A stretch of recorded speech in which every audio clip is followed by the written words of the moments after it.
Hola, muy buenas noches y bienvenidos. Esto es 2021 y vamos a empezar de inmediato conversando con el señor Pedro Franque. Él es economista y miembro del equipo técnico de Perú Libre. Pedro Franque está con nosotros cuando hace cosa de media hora ha concluido una conferencia de prensa en la que Keiko Fujimori ha dicho que va a luchar voto a voto, porque ella ha recibido, su fuerza política ha recibido una serie de denuncias y lo que corresponde, dice, es atender esas denuncias para que finalmente las autoridades electorales analicen cualquier atisbo de duda que pueda haber en el manejo tanto de los votos o las actas antes de dirimir esta contienda electoral que, dicho sea de paso, es probablemente la más ajustada y la más polarizada de la historia reciente de nuestra República.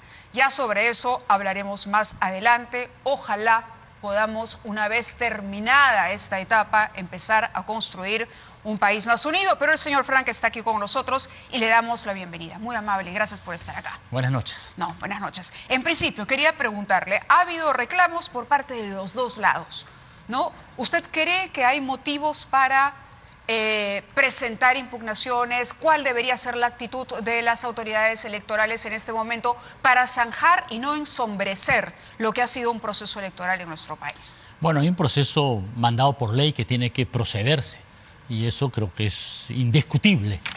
Por otro lado, creo que la diferencia de votos, creo que ahorita está en 88.000 votos, me parece, 82.000 votos a favor de Pedro Castillo. Es el doble de la ventaja que tuvo Pedro Pablo Kuczynski la vez pasada. Es una ventaja amplia y me parece que, honestamente, yo creo que es irremontable. La mayor parte de los analistas lo dicen así, ¿no? Y las misiones de observación internacional han dicho claramente que el proceso ha sido normal, ¿no? La OEA, los organismos regionales electorales, diversas misiones. Entonces, mi temor como economista es que la prolongación de este conflicto, la demora de Keiko Fujimori en aceptar la derrota, lo siento por ella, pero no sé, me parece que ya es indiscutible el resultado, pero esa demora pues prolonga el conflicto, genera tensión en la calle y desde el punto de vista de la economía genera incertidumbre, ¿no? Prolonga una situación que honestamente lo mejor es, bueno, ya algo así como terminaron las elecciones, vamos a ver cómo los peruanos nos ponemos de acuerdo de aquí en adelante para generar los empleos, parar la pandemia y atender las necesidades urgentes de nuestra patria. Eso es lo que decíamos nosotros, si de verdad quisiéramos como ciudadanos que esto que ha sido tan duro para todos y que ha dividido al país de una vez concluya, pero que concluya bien y que concluya con transparencia. Dicho esto, leía hoy un editorial del diario ABC de España, donde hablan de una amenaza populista que crece, dicen, al eje bolivariano que tanto daño está haciendo a Iberoamérica, crece. Y en este eje ponen evidentemente el recuento de las urnas en nuestro país.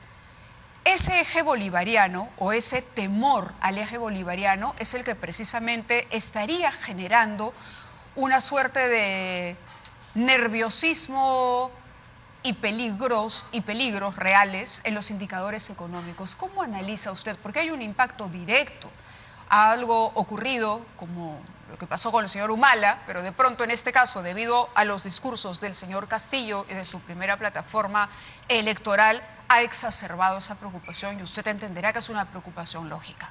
Sí, por supuesto. Ahora, nosotros hemos repetido una y otra vez y nuevamente ayer Pedro Castillo ha repetido que estamos por la estabilidad monetaria, financiera de la República. ¿Qué significa eso? Porque hemos leído algunos pronunciamientos y uno dice, ¿hay una hoja de ruta ahora que se esté trabajando con el profesor Castillo? Lo que pasa es que el término de hoja de ruta hace recuerdo a una referencia del pasado que a nosotros no nos acomoda, pero lo que hay es un señalamiento muy claro, que no habrá expropiaciones, que no habrá estatizaciones, que no le vamos a quitar su propiedad ni su ahorro a nadie, que queremos una economía popular con mercados, que la autonomía del Banco Central de Reserva será respetada porque ha hecho una buena labor manteniendo la inflación baja. Entonces creo que las indicaciones son claras, que no va a haber un control de cambios. Entonces esa idea de una idea bolivariana, chavista, la hemos desmentido honestamente una y otra vez.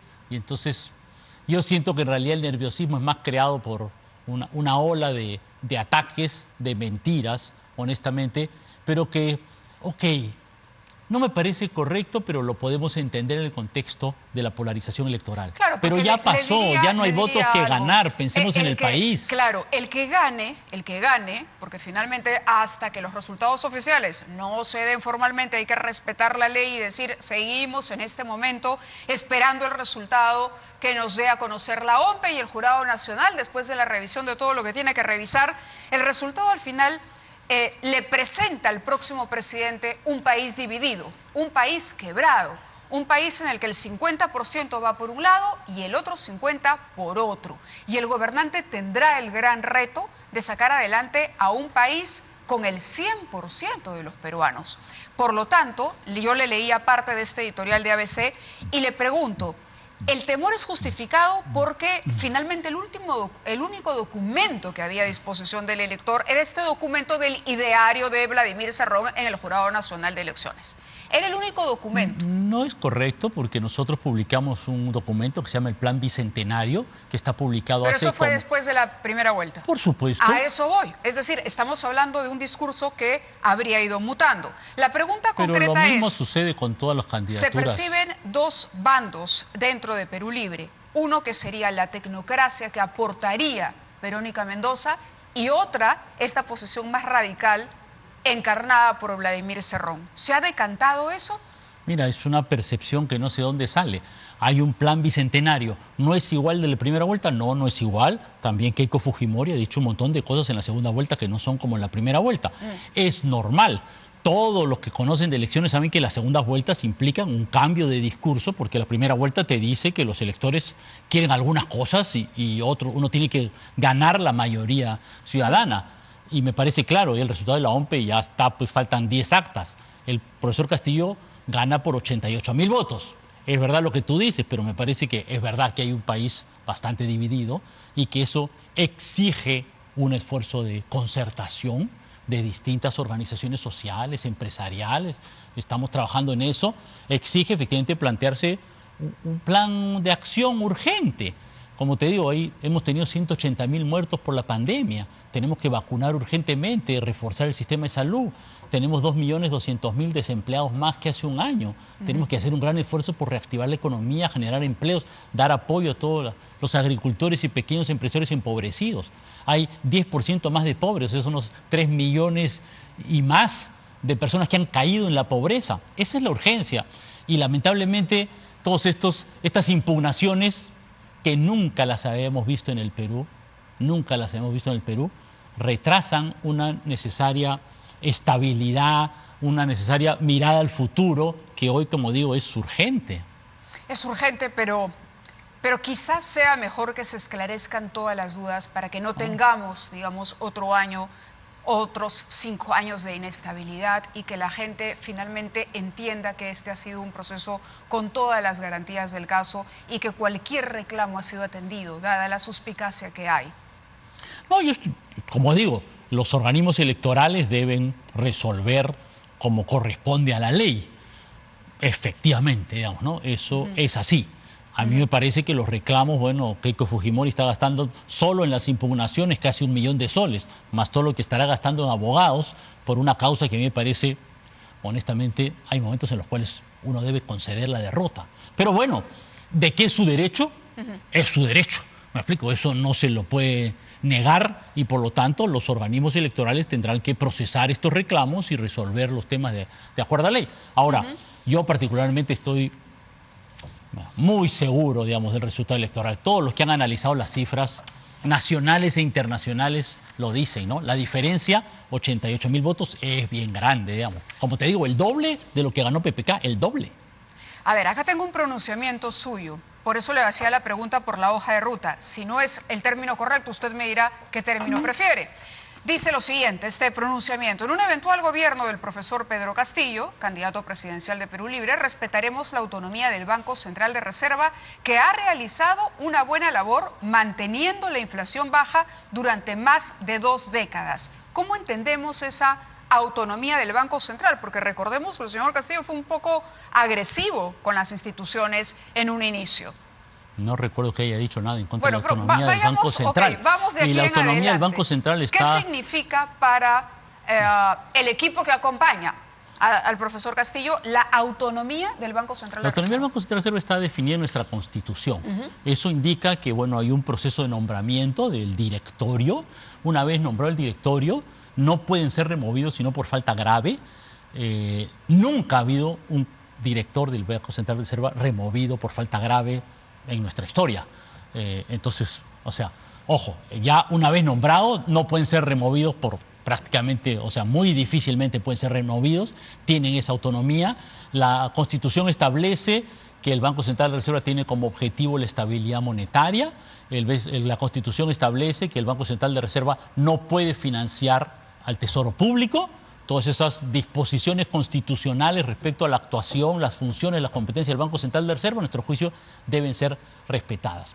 Y señalamos ahí además que, efectivamente, en mantener la inflación controlada, ¿me explico?, con lo que se llama el rango meta de inflación entre 1 y 3%, que se ha respetado mayoritariamente. Ese es el objetivo que se han planteado en caso, por supuesto, de que se confirmara y que ustedes sean gobierno.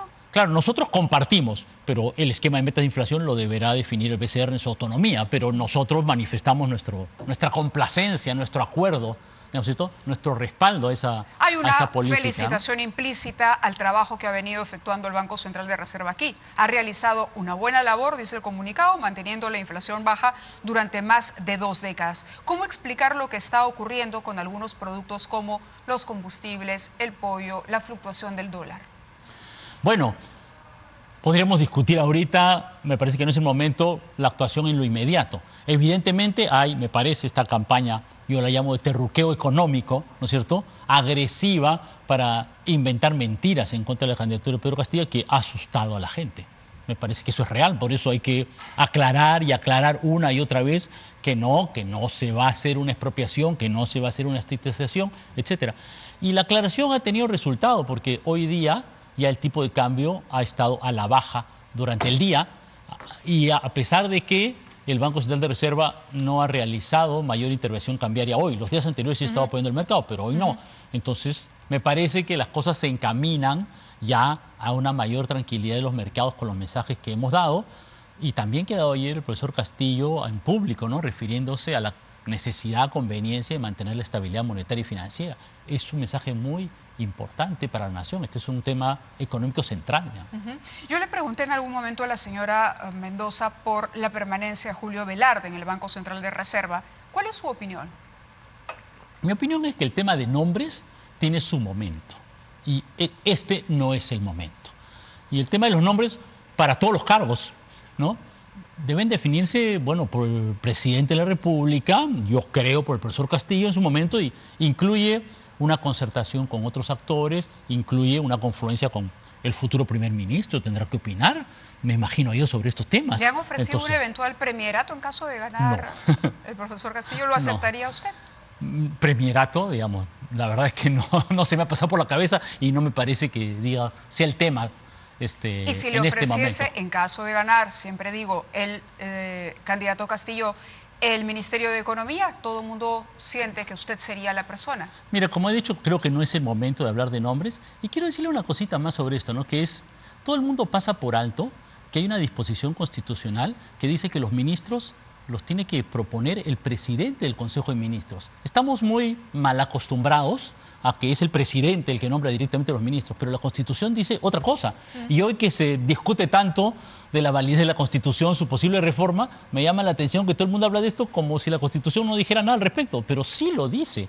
No podemos hablar de ministros si no hay un presidente del Consejo de Ministros que es el encargado de armar el gabinete. De acuerdo, entonces si no podemos tener nombres, en cualquier caso usted acaba de reconocer que la autonomía estaría garantizada y este es un compromiso del candidato Castillo para con el equipo que lo rodea hoy o de cara a la población. No, de cara al país. De cara al país. Por supuesto. Reiteramos que no hemos considerado en nuestro plan económico estatizaciones, expropiaciones, confiscaciones de ahorros. Pero el tema pensionario preocupa. Todo el mundo quiere sacar su plata, o la mayoría quiere sacar su plata del AFP porque dice, mañana me la quitan. En realidad todo el mundo quiere sacar su plata de las AFPs, a mi juicio, porque el sistema cobra mucho y la gente no lo desea. Y eso sucede hace años, porque desde que hace 5 años se estableció que a los 65 años la gente puede retirar su dinero de la AFP. Puede, no está obligado, pero el 99% de la población lo retira. Y bueno, a mí me parece que así estamos y pero eso no le dice algo. Claro, pero no debería decirnos respecto que... del sistema, ¿no? De acuerdo, pero igual ¿cree usted que es importante contar con un sistema de pensiones? Por supuesto. Y que los ahorros individuales, cuando estamos hablando de confiscación de ahorros, estamos incluyendo los ahorros en las AFPs. Porque a mi juicio este es un sistema de ahorro ahora. ¿Cuál va a ya ser no es un sistema de pensiones porque no da pensiones. ¿Cuál cree usted debe ser la salida para esa crisis en el sistema de pensiones que nos describe? ¿Cuál debería ser? Porque el gran temor aquí es que se cree un Estado gigantesco que absorba y que finalmente ya la persona no tenga manejo ni siquiera para poder sacarlo, como ahora sí lo puede hacer, o para cambiar y optar, decir, no estoy en esta AFP A, prefiero irme a la B, prefiero irme a la C o a la D, o prefiero aportar a la ONP. Hay un rango de decisión que puede tomar hoy el aportante. ¿Eso se va a limitar? Hay un rango, Mávila, pero no sé si tú sabes que si tú estás en la AFP ya no puedes pasarte a una ONP. Y que mucha gente, incluso si no ha decidido a los 18 años, ya lo pusieron en una AFP, aunque él no haya decidido, y no puede luego regresarse a una ONP. Y tienes que escoger entre 4 AFPs que francamente son bien parecidas. ¿Me explico, no? O sea, todas te cobran comisiones altas, todas manejan tu dinero de la misma manera. Y honestamente la gente tiene muy pocas opciones. Por eso, respecto a ese sistema de ahorro individual que tenemos ahora, la primera idea es que aquí tiene que haber más apertura, más opciones. ¿Qué significa ¿no? apertura? Explíquenos, por favor. Competencia, o sea, ahorita estás obligado a tener tu dinero en una de las 4 FPs y no puedes salirte. No puedes irte a la ONP, tampoco puedes irte a un banco, tampoco puedes irte a una caja, tampoco puedes cambiar en un sistema que te dan las compañías de seguro. A otra AFP, y el negocio de una administradora de pensiones es muy específico, es ese el rubro. ¿Cuál es la propuesta? No comparto esa opinión en 2 términos. Ajá. Uno, es verdad que te puedes pasar de una AFP a otra, pero como te digo, es casi lo mismo. Son indistinguibles. Y para el público, recontra difícil. Yo soy un economista entrenado y tendría que dedicarme, digamos, quemar un rato de pestañas para saber cuál efectivamente es la que tiene más rentabilidad históricamente, y aún así no lo puedes saber. Es muy difícil para el público escoger 4 productos casi idénticos. Y de hecho, el público no lo hace. Esa es la realidad. Entonces, por eso ya hace años se han planteado nuevos mecanismos para establecer competencia en el sistema FP, pero no han sido suficientemente efectivas. Como por ejemplo, por eso le digo, ¿cómo traducir estos términos que a veces son, o normalmente son muy técnicos, a la gente que nos está viendo en este momento y que dice, ¿qué hago? ¿Dejo mi dinero ahí? ¿Lo retiro? No quisiera sacarlo, pero ante la amenaza de que me lo van a quitar, lo saco.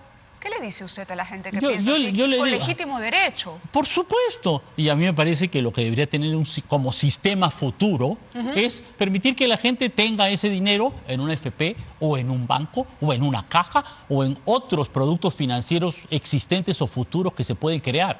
Y por eso te decía, y yo sí creo que los bancos en el Perú y otras instituciones financieras pueden manejar fondos previsionales.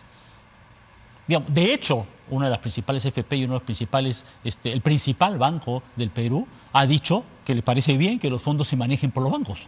Digamos, no quiero decir los nombres porque no quiero ser reportarme, pero lo han dicho. Y es razonable. Es verdad que el fondo previsional tiene cierta especialización, en el sentido que requiere un horizonte largo, pero eso... Son depósitos a largo plazo que uno no debería tocar. Precisamente uno tiene la opción de si escoge el fondo 1, el fondo 2, el fondo 3. Pero mira, no sé, casi todos los bancos del Perú, o por lo menos una decena de bancos del Perú, te ofrecen esta opción que se llama los fondos mutuos, y varios de estos bancos, no voy a decir nombres, te ofrecen 6, 8, 10 fondos mutuos distintos. ¿Usted considera que el fondo mutuo es una mejor alternativa a la AFP? Sí.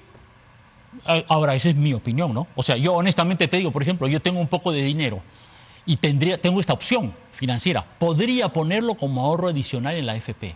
O puedo tenerlo en un fondo mutuo, o puedo tenerlo en un depósito bancario. Y bueno, yo honestamente sí tengo plata en fondos mutuos, digamos, ¿no? No sé si, honestamente ahorita creo que tal vez debiera revisar mi decisión, pero más allá de eso, ¿y por qué la gente no puede decidir? ¿Por qué la competencia no puede primar? ¿Por qué no podemos abrir la competencia y que la gente tenga más opciones? Como la gente, como te digo, y cuando se le dan las opciones a la gente ¿qué hace? Saca su plata de las FPs. ¿Y cómo lo sé? Porque ahí está la evidencia. A los 65 años la gente va al AFP y retira su dinero. ¿Y Sí. qué hace? Se lo lleva a otro lado. ¿Y qué pasa a los 65 años? Ahí están los bancos, las cajas, las distintas instituciones financieras tratando de jalar, las compañías de seguros que ahora tienen productos financieros, tratando de jalarse a los clientes de las AFPs y ofreciéndoles condiciones. Y la competencia es buena. Ok, pero cuando el señor Castillo dice no más AFPs que abusen de los pensionistas, no más AFP. Hemos dicho no más abusos de las AFPs. Es lo que ha dicho en el debate presidencial, me parece que dijo precisamente esa frase. No más abusos de las AFPs y la ONP. ¿Por qué? Porque efectivamente yo siento eso. Yo siento que yo soy afiliado a una AFP y siento que me cobran demasiado. No quiero que me cobren eso. Y siento que manejan mi dinero de una manera que a mí no me gusta. ¿Y por qué no fue a la ONP? ¿Por qué no fui a la ONP? Sí. Porque para alguien como yo, hay un experto que se llama Javier Olivera, ha hecho el cálculo. Para gente como yo que tiene ingresos medianos altos, la ONP te paga unas pensiones muy bajas. Entonces, honestamente, a la mayoría de los trabajadores nos ponen a escoger entre dos opciones malas, ¿no? La opción de la AFP, que a mí no me gusta, y la opción de la ONP, que honestamente te paga que le gusta menos. Claro, por supuesto, te paga unas pensiones ridículamente bajas. Te lo digo con toda franqueza. Entonces, ¿está reconociendo que la alternativa estatal es mala? No. Digamos, sí, usted mismo ha decidido. No, por supuesto, reconozco que la... Usted ha dicho, no, en la ONP no, porque me pagan. Por supuesto. Y créeme que hay mucha gente que así también lo ve. Pero por supuesto, la opción estatal de hoy es mala. Por supuesto. Es como que tú dijeras, y mira, ¿y te parece que el sistema de salud peruano es bueno? No, me parece muy malo. ¿Y eso es estatal? Sí, claro, por supuesto. ¿Eso me hace a mí decir que lo mejor es desaparecer el sistema estatal y pasar a un sistema exclusivamente de salud privada? No, no me hace decir. Me hace decir tenemos que mejorar el sistema público como lo hace Inglaterra, como lo hace Canadá, como lo hace Holanda y como lo hace Brasil y como lo hace Costa Rica. Digamos, por decirte algunos ejemplos. Entonces, por supuesto que nos hemos dicho no más abuso de la ONP. Claro, la ONP te contribuyes 19 años y la ONP no te reconoce tu dinero. Eso es un abuso. Está mal, no debe ser así, hay que cambiarlo y mejorarlo. Cuando hablan de no expropiaciones, ¿también se refiere a respetar los contratos que ha suscrito el gobierno con, no sé, las empresas que están hoy por hoy trabajando en las industrias extractivas? Los contratos son contratos y hay que manejarlos dentro del marco legal existente. Nuestra propuesta en algunos casos, ¿no?, es renegociar los contratos. Ahora, el tema principal aquí en el tema de las industrias extractivas es el tema... Asumiendo el riesgo de que quien se sienta agraviado o afectado en sus intereses o sienta que le cambian las reglas de juego, recurra a un juicio contra el Estado, o sea, corriendo ese riesgo. Eso sería si es que la renegociación no es exitosa. No sé si me explico. Está pasando en Chile, ¿no? Hay aseguradoras que están demandando al Estado chileno. No, por supuesto. Y el Perú tiene cantidad de casos en el CIADI. Odebrecht Luxemburgo, Odebrecht, está enjuiciando al Estado peruano, lo cual a mí me parece como que, francamente, ¿qué cosa hemos firmado para que Odebrecht tenga la capacidad de enjuiciarnos? Nos está enjuiciando el Estado peruano. La empresa más corrupta enjuicia al Estado peruano, porque hemos firmado un tratado especial de protección a las inversiones de Luxemburgo, que es un paraíso fiscal y cuya única función es que las empresas evadan impuestos. A mí me parece pésimo, pero el tratado está firmado y las empresas tienen ese derecho. Pero la idea de una renegociación es revisar el contrato y volverte a poner de acuerdo. ¿Un impuesto sobre ganancias mineras? Yo sí pienso que una forma que sea o mejora de las regalías o impuesto a las sobreganancias mineras, hoy que el cobre está a $4.70 la libra y eso significa 9.000 millones de dólares adicionales al año para las empresas mineras, yo sí creo que es algo importante. Porque además el Estado peruano tiene una presión tributaria de 14%, en América Latina es 22%, en la OCDE es 34%. O sea, nuestra presión tributaria es bajísima. Por eso es que nuestro sistema de salud, nuestro sistema educativo se caen a pedazos. Por eso es que no tenemos camas UCI, no tenemos médicos, no tenemos intensivistas, no tenemos oxígeno. Y claro, yo me podría comparar con Estados Unidos, pero basta compararme con Chile, con Ecuador, con Brasil, con Argentina, y allá tienen pues 3, 4, 5 veces más médicos per cápita que en el Perú. Camas UCI el cuádruple, el quíntuple, antes de la pandemia. Y eso requiere pues inversión, y la inversión tiene que salir de algún lado, inversión pública. Inversión pública, pero entiende la importancia de la inversión privada también. Por supuesto, por supuesto. Y reconoce que no se va a poder igualar la inversión pública con la privada. Por supuesto, la ¿O inversión... cree que eso sería reversible? Que Me parece que es muy difícil. No, mira, la inversión, a ver, no tengo el dato exacto, pero la inversión pública ahorita es 4% del PBI. Yo pienso que debería aumentarse 1 o 2 puntos. Claro, la inversión pública es 4, la privada ahorita debe estar como en 14%, es el triple. ¿La generación del empleo recae más en el empresariado privado, en la inversión privada, o en el empleo que puede provocar? Recae más ahorita en la inversión privada. Pero quiero decirte algo que justo hoy estaba conversando con uno de mis alumnos. Fue bien bonito, porque estuve conversando con mis alumnos y me dijo, profesor, yo estoy en Azángaro. Y me estuvo contando sobre cómo los ganaderos de Azángaro han mejorado su tecnología, han mejorado su ganado, tienen mejores vientres, eso ha implicado inversiones en cobertizos, en infraestructura, en pastos mejorados. Eso también es inversión, Mávila. Aquí se tiende a pensar mucho que inversión es solo las grandes empresas y el esfuerzo del pequeño ganadero, del pequeño agricultor, del pequeño empresario, por con mucho esfuerzo ahorrar su platita y mejorar su capital y mejorar su productividad, eso también es inversión. Y para nosotros esa inversión es muy importante porque eso es lo que más reduce la pobreza. Ahora, tengo una pregunta por ahí adicional. Yo le decía que la señora Verónica Mendoza en algún momento habló de un impuesto a la riqueza. ¿Mantienen esa idea? Digamos, yo tengo la idea, pero el programa que ha presentado el profesor Castillo no la mantiene. Y esto es un acuerdo político, esto es una decisión política. Se va a necesitar recaudar más. Esto es un Estado que se ha empezado a endeudar, que va a seguir endeudándose porque evidentemente la pandemia nos ha cogido en una situación de emergencia. Efectivamente, pero las estrategias planteadas en el plan del Bicentenario para mejorar la recaudación son esencialmente dos. Hacer que la SUNAT se dedique a reducir, a controlar la evasión y elusión, particularmente de las grandes empresas, y una revisión... ¿Bastará con eso? Y una revisión de las reglas tributarias para la minería. Yo calculo que eso nos debe dar un margen de unos 4 puntos del PBI de mayor recaudación a 6 puntos de mayor recaudación del PBI en esta coyuntura, en estos años, y que eso nos da un buen espacio para hacer un gran esfuerzo para mejorar la educación, la salud y la inversión pública. Algunos apuntes del equipo de este programa. Si se nacionaliza el gas de camisa y se incrementa la carga tributaria a las empresas mineras de manera confiscatoria, se ahuyentaría la inversión privada y se generarían millonarias controversias en contra del Estado. ¿Cómo reactivar la economía de esta manera, tomando en consideración que 80% de la inversión total es privada? 1. Se va a espantar la inversión minera. Es incorrecto. El cobre está a $4.70. ¿Las empresas mineras tienen pocas ganancias ahora? No, tienen enormes ganancias. ¿El negocio del cobre y de los metales va a ser menos rentable en los próximos 5 años? No, va a ser más rentable que los pasados 5 años porque el precio está de este tamaño. ¿Me explico? Entonces, y a nuestro juicio hay que hacer un diálogo nacional descentralizado.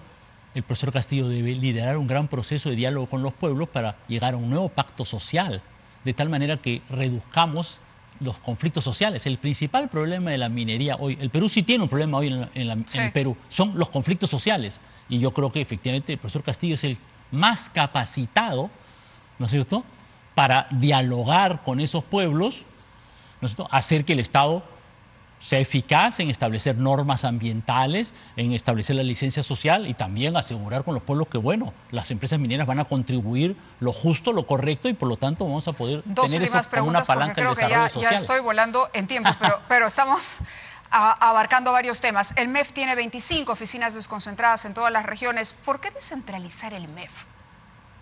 ¿Qué es esa propuesta de descentralizar el MEF? Se refiere en realidad, lo que es que aquí hay un término un poquito especializado entre los especialistas en temas, la diferencia entre... Pero ya hay, ¿no? Ya hay oficinas descentralizadas. Por supuesto, una diferencia. Entonces, efectivamente, la idea en realidad es... No todo es un desastre, ¿no? Como que hay que refundar la República. No, por supuesto. En realidad, si hay 25, efectivamente, hay oficinas desconcentradas del MEF y eso hay que reforzarlo, digamos, ¿no es cierto? Para que efectivamente tenga un trabajo mejor de capacitación en la inversión. Entiendo que el informe que tengo es que ha avanzado de una manera interesante el trabajo del Ministerio de Economía y Finanzas en capacitar a las regiones, a los gobiernos locales para hacer sus proyectos de inversión, y eso es algo muy valioso, ¿no?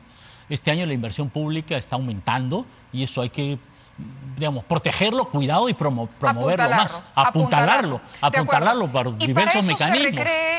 Y para eso se requiere cambiar la Constitución. No, para eso no se requiere cambiar la Constitución. No, entonces, No. ¿por qué la necesidad de insistir en una asamblea Bueno, constituyente? el cambio de la Constitución yo creo que tiene varios elementos.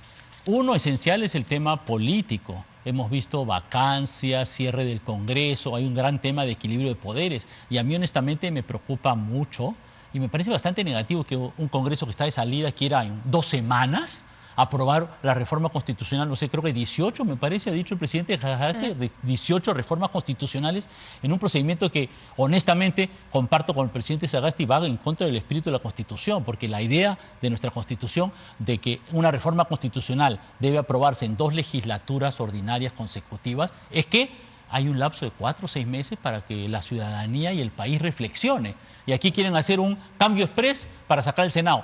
Mira, podemos discutir. El Senado, pero también para, ¿cómo se dice? Allanar el camino para la famosa Asamblea Constituyente.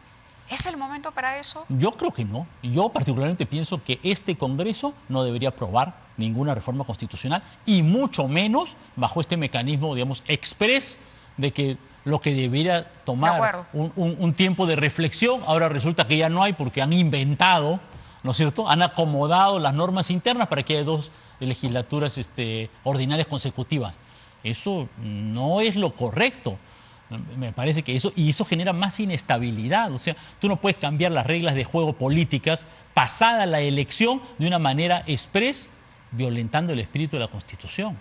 Yo creo que aquí hay que regresar a una lógica de estabilidad. ¿Aceptarán que se mantengan? Me dicen, es que, le digo, aceptarán que se mantengan las cuentas en dólares en el sistema y si esa moneda continuará siendo usada en el sistema financiero como moneda. Sí. Sí. Respuesta directo, entonces para sí. nuestro televidente. Cortito, sí, está ya. Por supuesto, se respetarán todos los ahorros en dólares. De acuerdo. El señor Cerrón, ¿cuál es el papel? Le vuelvo a preguntar, lo hemos visto a usted en la foto al lado de Pedro Castillo, al señor Cerrón no lo hemos visto en la foto. ¿Eso qué quiere decir? Está más cerca, insisto, de el equipo de tecnócratas que acompañaron a Verónica Mendoza y el señor Cerrón está retrocediendo, está ya apartado de esto, o cómo queda esa figura, cómo usted se sentiría teniendo que lidiar, digamos, con una postura que claramente podría contravenir los compromisos que usted está ofreciéndonos en el profesor Castillo ha dicho claramente que el señor Cerrón no tendrá un rol en su gobierno. Está clarito, digamos, no veo ninguna duda en esa afirmación. No hay ningún espacio gris. ¿Y si eso no el se señor cumple? Cerrón no tendrá ningún rol en el gobierno. ¿Y si eso no se cumple? Si no se cumple, cualquier promesa incumplida, obviamente cualquier persona tendrá que revisar sus compromisos, pero yo estoy convencido de que se va a cumplir. Correcto, pero por supuesto, cabe siempre esa posibilidad. ¿Usted también revisaría ese compromiso? Yo la niego, esa posibilidad, digamos. Bueno. Pero desde luego, yo confío en la palabra de maestro del profesor Castillo. De acuerdo. Muchas gracias por haber estado con nosotros. Ha sido Pedro Franque, miembro del equipo técnico de Perú Libre. Vamos a ver qué es lo que dicen los organismos electorales, pero era importante conocer este punto de vista porque la situación económica también está en la agenda del país. Hay que solucionar la situación económica, hay que solucionar la pandemia y hay que empezar a trabajar juntos. Gracias. Buenas noches. Buenas noches.